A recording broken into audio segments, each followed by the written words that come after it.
Poder discricionário, pessoal, para ficar bem fácil, para que vocês peguem, né? Vou colocar bem popularmente, tentar ser mais sucinto e mais coerente na minha explicação. O poder discricionário é aquele pelo qual a administração pública, de um modo explícito ou implícito, ele pratica atos administrativos com a liberdade de escolha e de sua conveniência. Ou seja, ele faz aquilo que ele quiser, ele exige aquilo que ele quiser, da forma que ele quiser, sem que ele possa sofrer uma sanção por aquele ato, né? Seria mais ou menos o livre convencimento dele. Só que a lei não dá o livre convencimento para ele, mas lhe dá o poder discricionário. Vou dar um exemplo que os homens vão entender mais fácil. Vou procurar dar um exemplo masculino e um exemplo feminino. Hoje, por exemplo, no Brasil, você pode comprar uma arma de fogo? Sim, pode. Você pode ter a posse da arma de fogo, tá certo? Desde que você tenha aqueles requisitos legais ali. Você faça os testes, faça os exames psicotécnicos, exame de tiro, esteja inscrito ali, você vai lá e obtém, você obtém o direito de comprar arma, e aí então de você possuí-la em sua casa. Mas eu posso ter porte de arma no Brasil? Sim, você pode ter porte de arma no Brasil. Está proibido? Não, não está proibido. Nunca esteve. Só que, o que diz a lei de porte de armas? E agora vocês vão entender o que é poder discricionário.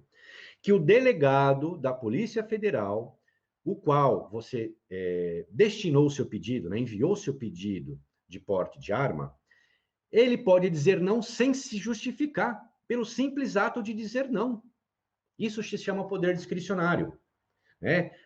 Uma pessoa que representa o órgão público X, Y, Z, ele pode tomar, exigir, praticar qualquer ato que ele queira, tá certo? E qual é a justificativa?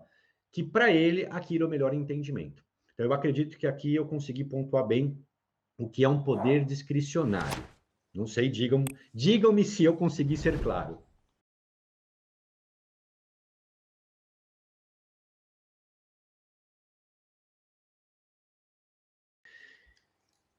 Voltando ao que eu falei, se você tem a lei, tá certo? Você está amparado pela lei.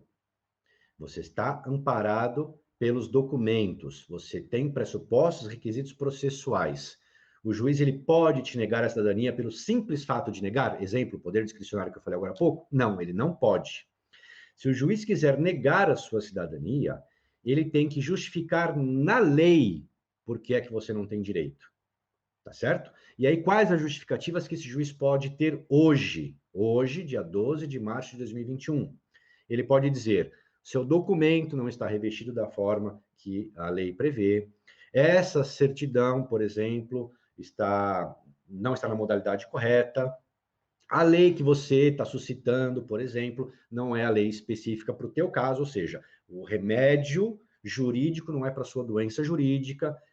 Percebam que nós estamos falando não do seu direito de nascituro. O que é direito de nascituro? Você nasce com ele, porque você nasce com a cidadania. Em algum momento ela será reconhecida se você quiser, mas você nasce, é direito do nascituro. Você exerce se você quiser. Então, o juiz pode dizer não pelo simples fato de dizer não? Não.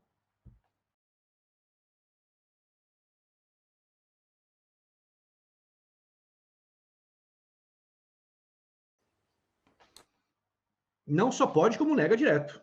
Eu conheço várias pessoas, várias pessoas. Eu já vi gente assim, olha. E aqui, pessoal, Jimmy, você está vendendo peixe dizendo que a judicial é uma maravilha. Não, eu vou pegar casos práticos, verdadeiros, dos quais eu tive acesso, eu li, eu ajudei, tá certo? Inclusive, talvez estejam até na live agora, tá? Tem casos aqui, por exemplo, que o cliente veio para fazer sozinho a cidadania no Sul, tudo lindo, maravilhoso, tudo perfeito. O antenato dele era aqui do Norte, nascido aqui no Norte, casou no Brasil, a certidão de casamento estava regularizada aqui no Norte, tudo bonitinho, e o oficial do comune onde ele estava no Sul dizia que não, que não, que não. Por quê? Olha só, pessoal. Não vou te reconhecer, disse para ele. E aí ele me chamou, né? Olha, Jimmy, tal, me indicaram você, meu problema é esse. Aí foi ver o problema do cara. Vou dar um exemplo besta, pessoal, para vocês entenderem como o oficial pode dizer não. O nome do antenato dele, eu vou usar um exemplo, um nome falso. Giuseppe Garibaldi da Silva. ok? Nasceu com esse nome aqui. Chegou no Brasil, ele tirou da Silva, ele virou Giuseppe Garibaldi. E quando ele casou, veio para cá a informação de que o Giuseppe Garibaldi da Silva casou no Brasil. Porém, na certidão de casamento estava Giuseppe Garibaldi. E o Comune do Norte transcreveu aquele ato.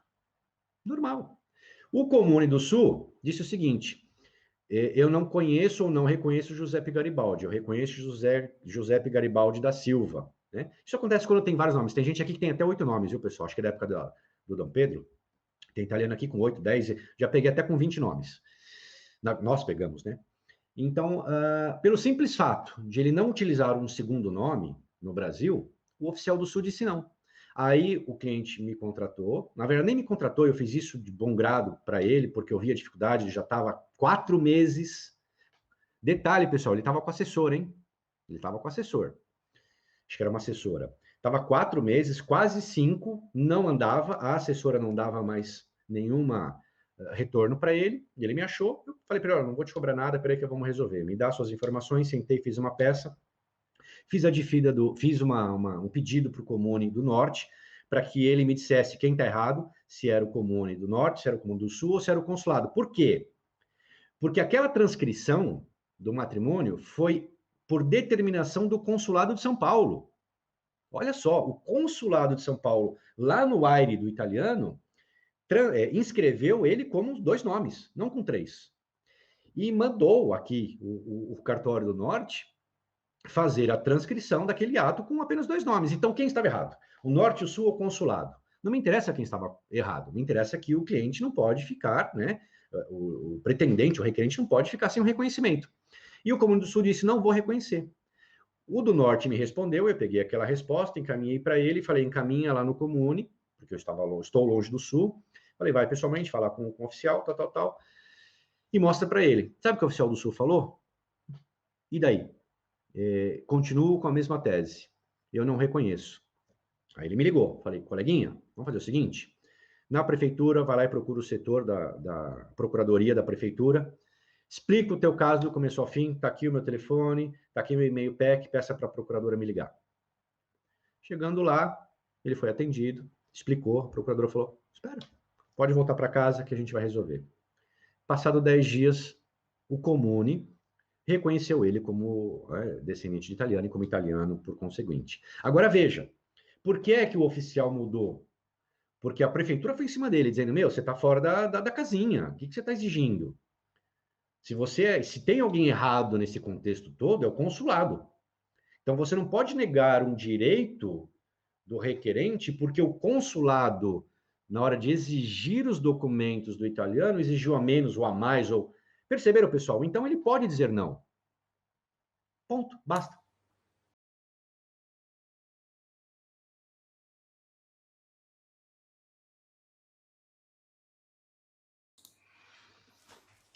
Ora, excelente.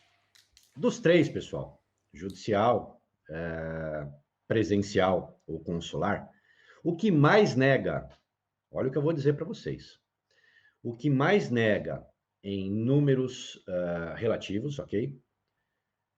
É o consulado.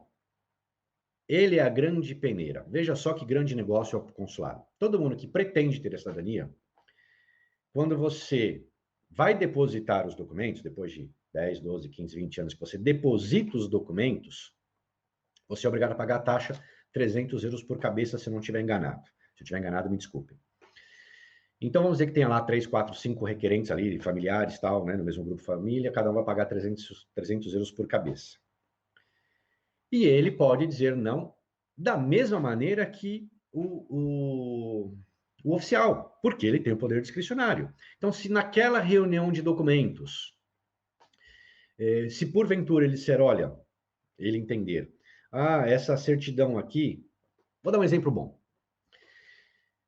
Imaginemos que você foi lá e fez uma retificação administrativa nos documentos brasileiros, nas certidões brasileiras, tá certo? E vamos dizer que seja uma retificação bem pesada ali, que o cartório que fez a retificação teve um bom coração, e ele fez uma retificação que, né, era muito forte. que eu digo forte, pessoal? Que foi errado? Não, não é. Forte ou fora da casinha seria aos olhos da Itália. Por quê? O oficial aqui, ele não tem o mesmo poder que o oficial de cartório tem no Brasil. As coisas que o oficial de cartório, ou os oficiais de cartório fazem no Brasil, para eles é inacreditável, né? São atos inacreditáveis. Então, você fez uma retificação, que no olhar do oficial italiano, da autoridade italiana, do colaborador italiano, aquele ato foi um pouquinho além do que eles acreditam que poderia ser, ele vai dizer, olha, esta certidão não me transpassa confiança.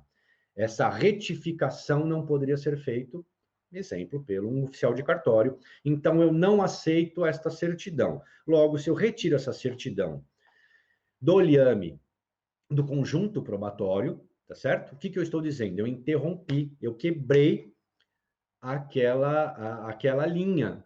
Eu tirei daquela linha, de descendência, eu tirei uma pessoa. E aí, quando eu tiro uma pessoa, dali para frente, as demais não teriam direito. Tá? Então, acontece muito, e quem ganha? O Estado italiano, porque ele não devolve os 300 euros por cabeça.